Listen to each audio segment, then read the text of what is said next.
Hey, Jambre here. We're talking about the new expansion for Hearthstone, Saviors of Uldum. With this expansion, we're getting a return to quests. If you ever played Unguru, you would remember those. Can't say I'm too excited about this, to be honest. The quests weren't that fun to play with. Even though Unguru was one of the best expansions, it was mostly from the actual cards rather than the quests themselves. These quests seem to all be rewarding a hero power, which is a different take from the previous ones. A little bit concerning. They all reward like powerful hero powers, which kind of reminds me a bit of Death Knights. And the Death Knight meta, we only just escaped it partially.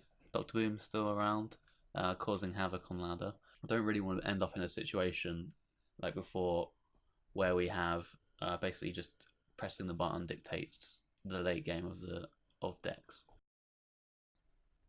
Okay, cards. First card we have the Druid Quest. End 4 turns with any unspent mana, and your reward is the Aristyan Tear, and that is basically the Fandral Staghelm effect. Looking through, at least the cards now that it would work on, there aren't actually many good ones. The best ones, looking at it, are really Wrath, which is a very efficient removal, which draws a card, dealing 4 damage for 2 mana. And you also have War Druid Loti. The legendary is actually pretty good because you get all the forms together combined, which makes a pretty big minion for 3 mana, which has rush and poisonous, which is pretty good. Mark of the Lower, which hasn't seen too much play. I think that's a card that's like slightly below playable level, but it's not that bad of a card. But with the quest done, you give the +2/+4 on taunt and summon 2 3/2s, which is a very efficient card for 4 mana, which is probably something that would make the deck, if the deck becomes viable. So the kind of deck that this fits into won't be a token style deck. In that style of deck with Savage Wars and stuff, you really have to be spending all your mana on every turn, including turn 1 ideally. So there's no time to even play the quest, let alone end 4 turns without mana. So this kind of card goes into a late game strategy deck. There isn't really anything revealed which looks too promising for that yet. I'm expecting to be wowed by some of the choose one effect cards in this expansion. Well, at least I'll need to be. So how does it play out? How bad is ending 4 turns without with unspent mana?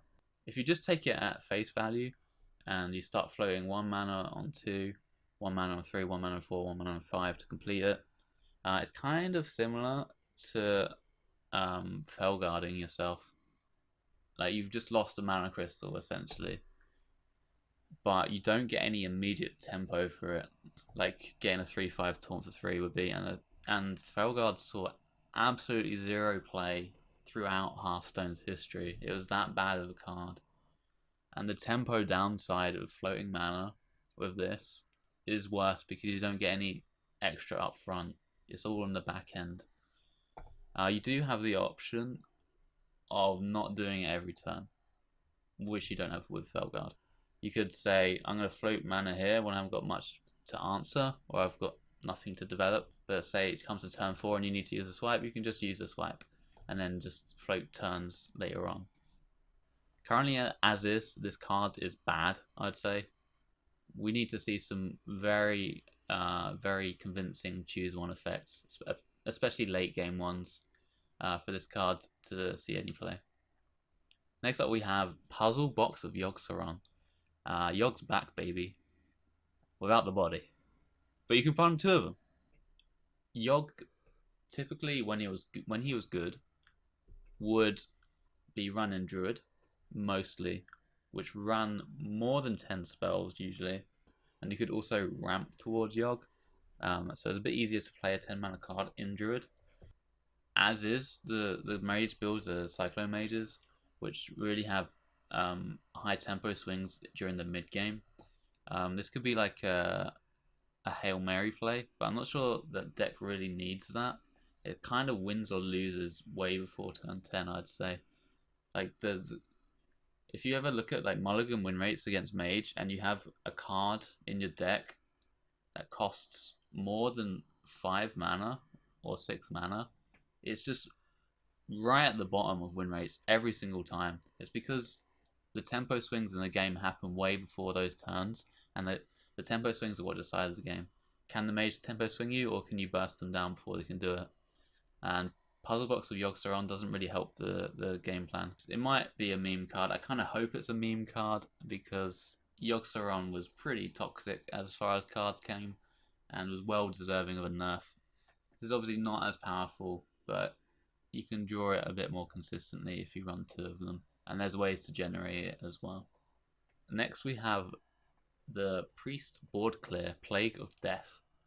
It's a bit early this year. Normally they release this card like around Christmas time. Like we had Dragonfire Potion, we had Psychic Scream, we had Mass Hysteria, all released in the last set of the year. But this one is a little bit early, so maybe we'll get 2 this year. There's 9 mana spell, silence and destroy all minions. Fairly similar to Psychic Scream in its effect, obviously without the shuffle. That costs 2 more mana. That is pretty relevant because Psychic Scream tended to come down around the time you were close to dying. Like you had to play Scream, otherwise you would lose. If you have to wait 2 extra turns, that is a lot more. There are some redundancies in that you can Mass Hysteria early. Maybe you don't clear everything, you take a bit more damage, but when it rolls around to turn 9, you get that full board clear. The problem right now with Priest is, sure, you can maybe do that to, beat some mid-range decks, but you're not going to be beating the late game of Warrior. You're not going to be beating the late game of like Pogo Rogues, or you're not going to be beating Mage with this strategy. You're just going to be dying to those decks or getting outvalued in the late game. So Priest really needs some kind of late game value engine for this to really work. The red stuff right now isn't strong enough. So yeah, keep an eye on this card. I think it might be a bit too slow, but we'll see. A lot of people compare this to Twisting Nether in Warlock.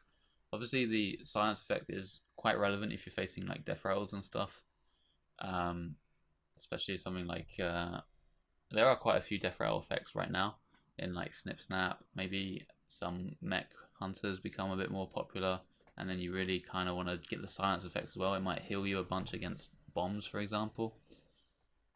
But I don't think it's too fair of a comparison to Warlock, because the Priest strategy compared to Warlock is kind of fundamentally different. Priest is very happy to just heal and pass. They can take the late game. If you manage to deal with the board with these powerful effects and your opponent's off the board, with Priest you can just heal out of range of burn, but with Warlock you can't do that, and you're probably a bit lower in Warlock because you haven't been able to heal throughout the whole game. It's a bit more viable in Priest to have a strategy where you don't do too much to the board, swing the board away with a big AoE, and then stabilize through hero powers or healing effects. Warlock can't really do that, so it makes Twisting Nether not that strong of a card in Warlock, just because they suffer from having life total issues. Next we have Evil Totem in Shaman. This is a 2 mana 0/2. At the end of your turn, add a lackey to your hand. As we've seen from the past expansion, lackeys are very, very strong. Like, probably more than we anticipated. There are going to be some new lackeys being added to the set, which we're not sure of yet, which could change the power level of this card for the better or for the worse. But I'm just going to evaluate it as it is now. So Shaman right now is actually fairly good at wrestling board control from opponents through Thunderhead and Lickham. These cards are just really very powerful on getting onto the board, and when you have a repetitive effect which requires your minions to be alive, having really good board control is super important. I see a lot of people compare this card to Evil Cable Rat. Obvious difference being Cable Rat is a battle cry and a 1/1. So when is Cable Rat better than this, and when is Totem better than Cable Rat? Well, if you have 3 mana that you want to fill in the curve, Cable Rat is a lot better because you can do it immediately. With the Totem, if you've got 3 mana to spare and you play Evil Totem, you're going to be floating a mana, and then maybe your next turn you don't even have the mana available to fit that Lackey that you generated in. So you're losing quite a bit of tempo there.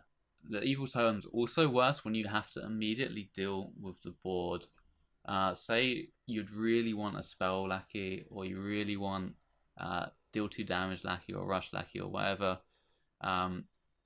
You're not going to be able to, if you top deck the Evil Totem, you're not going to be able to have that that small out or whatever it is. Like, there's so many games where you're like, oh, my out is to get Spell Lackey into something. But with Evil Totem, you have to wait till the end of the turn, so you don't actually get it immediately.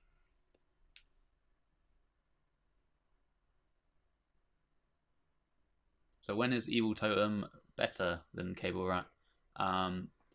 There's a couple ways. Usually on turn 2, if your opponent hasn't got a board, it's better. There's several decks right now which don't actually play onto the board with ways to kill Evil Totem in the early game. If you're looking at Warrior, they tend to play a 1-drop with 1 attack in the early game, and that's about it. They have no ways to remove stuff on turn 3 currently. They're looking at Coin Militia Commander or Militia Commander 4, which gives you a couple of turns of playing the Evil Totem. Evil Totem also demands removal. They can't really just leave it up, whereas a Cable Rat doesn't.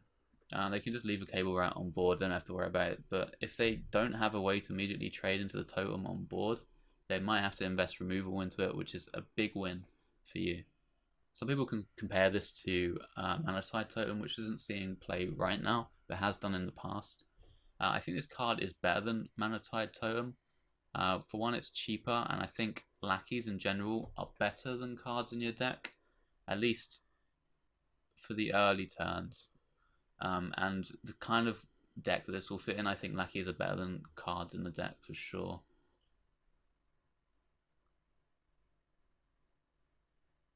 So given that Mana Tide is not the worst card and has seen play in the past, I expect this card to be deceptively powerful.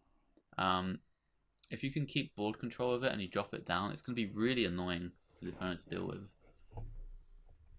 One thing I will say is this card actually is quite easy to deal with in a Lackey meta from your opponent if they're running a lot of Lackeys.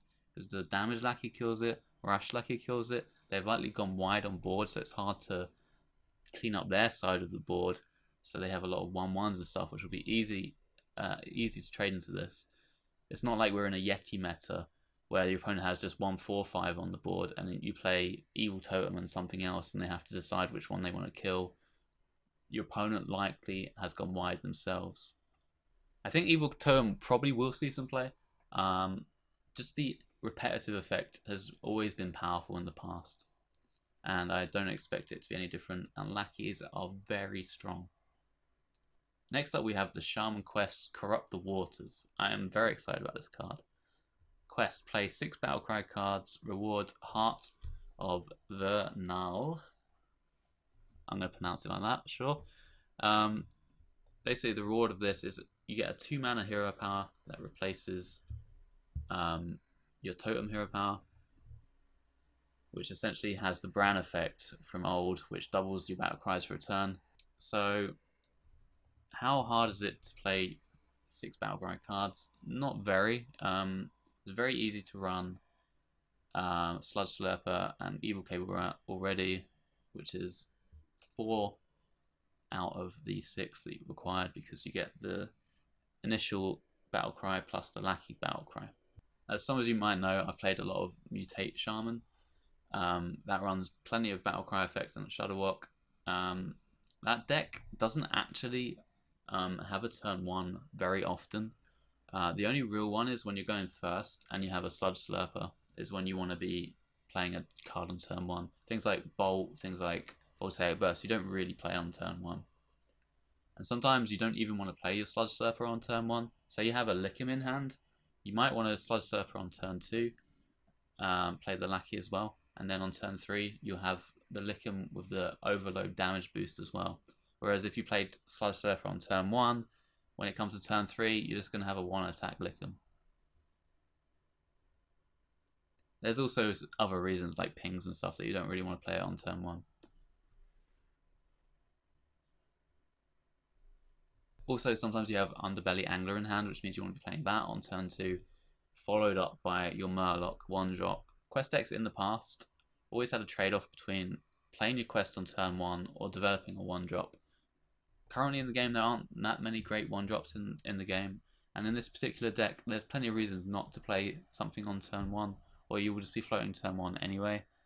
So the actual downside of having to play this for 1 mana is actually very minuscule in this particular deck. Some people say that Hagatha competes with this card. Which one do you want? Do you want the Hagatha Death Knight or do you want the double Battlecry effect?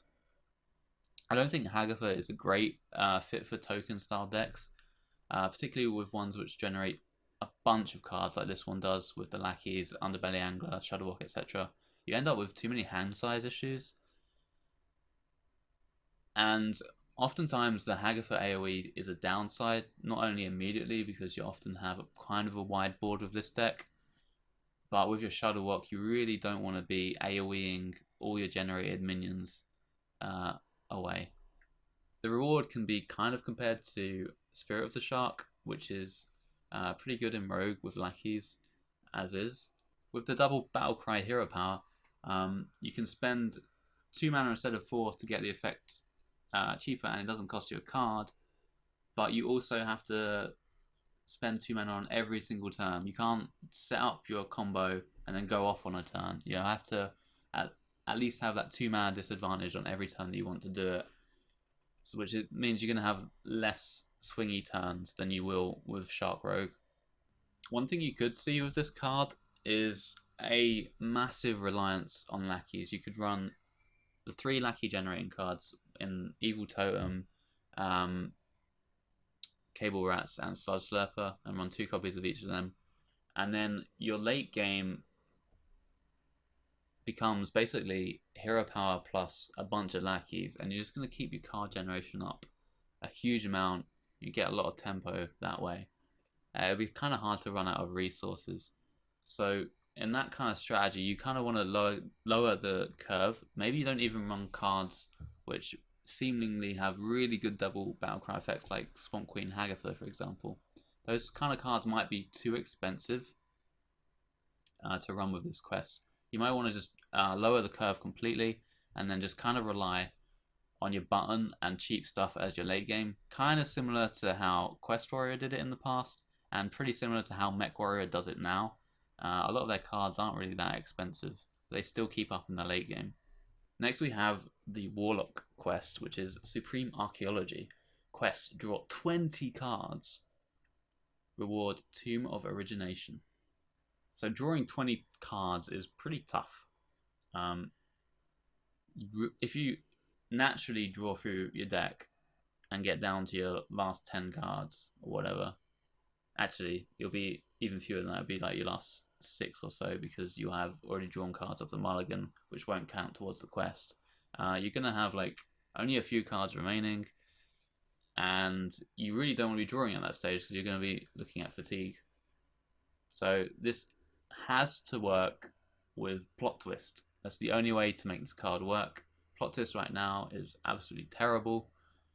I'm not sure if this is good enough to make it work.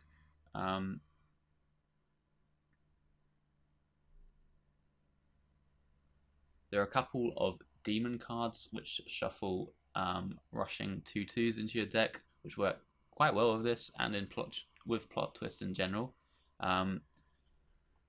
They'll count extra towards your quest, because whenever you draw the rushing 2/2 demon, it will also draw you another card, so that's 2 ticks for your quest. One thing that worries me about this card is that the reward really wants you to be playing expensive stuff.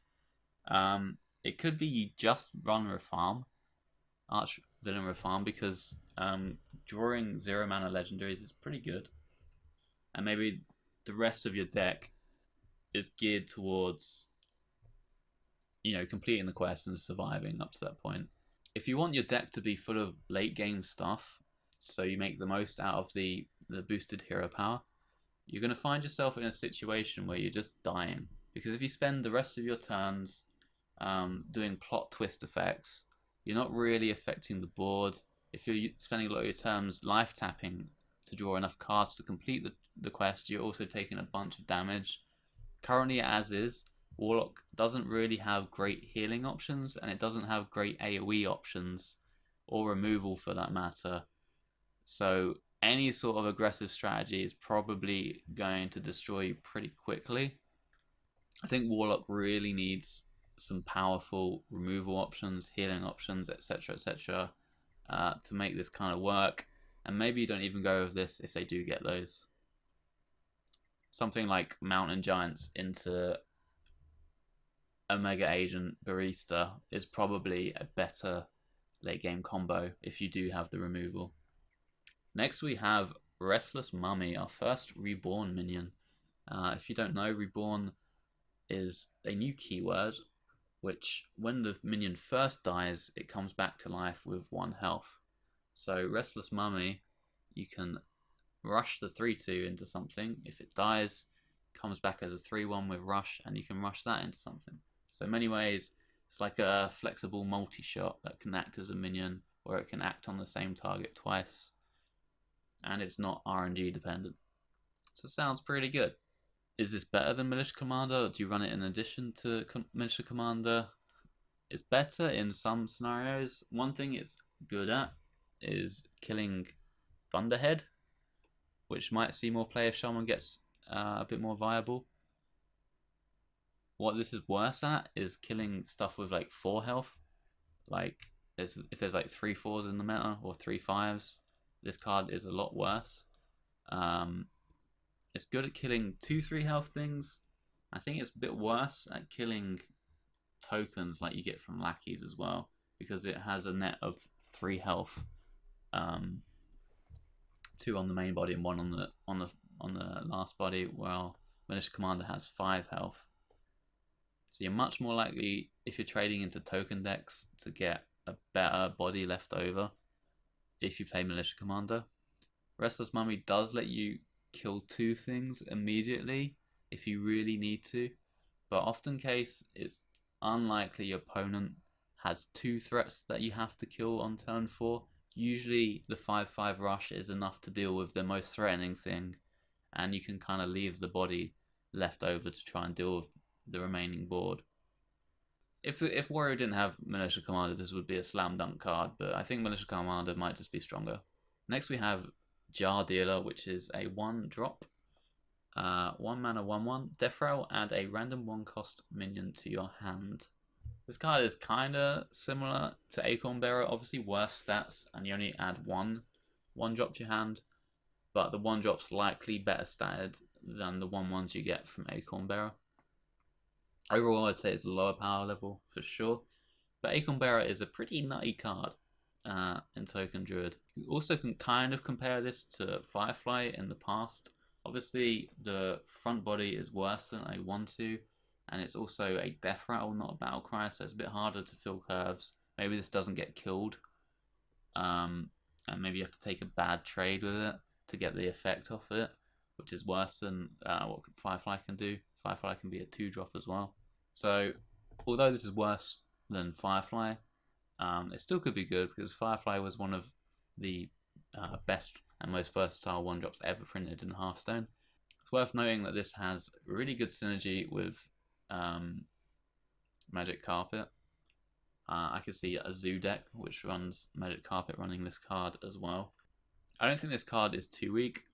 Cards in the past that have generated 1 mana cards have all been fairly powerful, just for curve filling purposes. Playing efficient turns in Hearthstone is really what you want to do, and this does that. It always gives you something to do to fill those gaps in the mana curve. I'm not sure it will see play universally, but I'm sure this will probably see a bit of play in token style decks. Maybe Token Druid would even run this in addition to Acorn Bearer, and things like Zoo will probably run this as well. Finally, we have Questing Explorer. This is a 2 mana 2/3 Battle Cry. If you control a quest, draw a card. Seems pretty good. If you're playing a quest deck, you run this card for sure. Arcanologist in Mage in the past was one of the strongest cards they've ever had. I'd say this is weaker than Arcanologist, just because you don't know what card you're going to be getting. It's not as consistent. Given that this is a card that you'll keep in your mulligan alongside the quest, I don't think the failure rate of it is going to be very high. So the downside probably is not going to matter too much. I think this is definitely going to see play in all quest decks. I mean, it's not an interesting card. It just will see play if the quest deck's a thing. Alright, that's it for now. Stay tuned. I'll be doing more of these when card dumps are coming in. And then once all of the cards are out, I'll be doing a full set review with ratings for the cards. I'm in Jambre. Thanks for watching.